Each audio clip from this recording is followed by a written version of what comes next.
Johnny P on the UFC 114 post-fight recap. Before we kick off and break down the main card, the UFC was proud to announce that just over 125,000 people attended the UFC Fan Expo held in Las Vegas, Nevada this past weekend.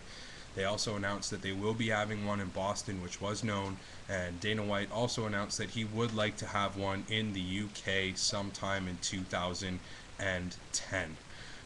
Kicking off the main card, just over 15,000 people attended the event. The UFC drew a gate of just under $3.9 million. $65,000 bonuses awarded to Ryan Jensen for submission of the night, Mike Russo for KO of the night, and Little Nog and Brills for fight of the night.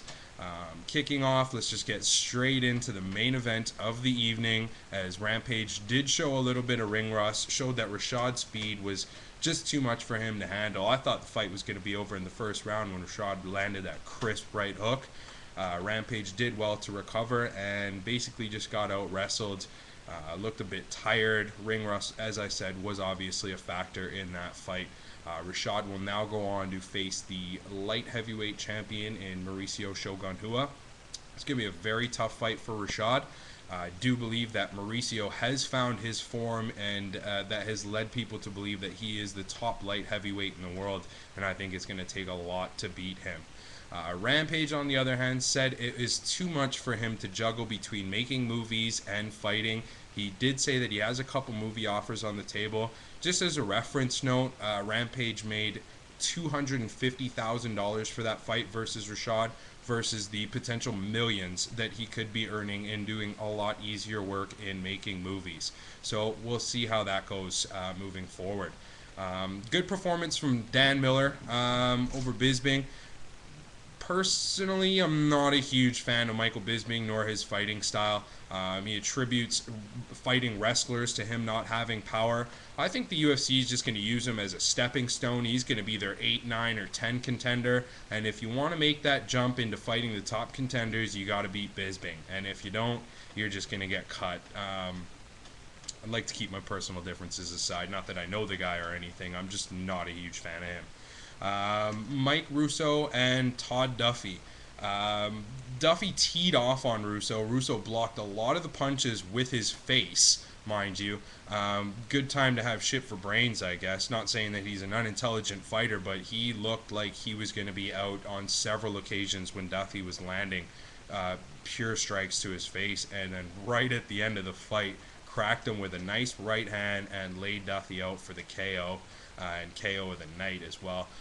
I did not see that coming. I don't think anybody really saw that coming, as Russo did not look to have an answer for anything Duffy had for him. But it was a great fight nonetheless. Little Nog and Jason Brills fight of the night. I do believe, like many other people, believe that Brills got robbed of the decision. I think there was 3 people in the building that thought Little Nog won, Little Nog being one of them, and 2 of the judges, which is the most important thing.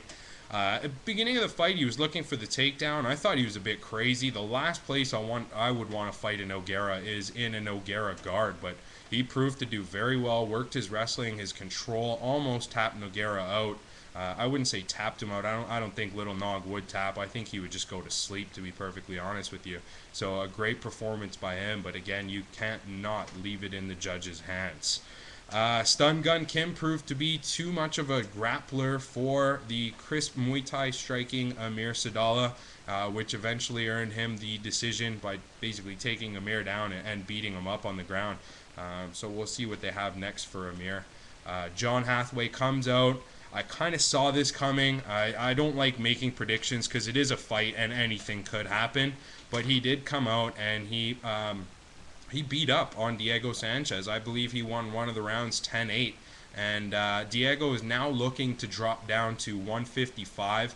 A more suited weight class for him. Once he gets the cut done properly and he can cut weight down to 155 without draining his body out, I think he will be a much better fighter and a good contender, a better contender at least, in that 155 division than 170.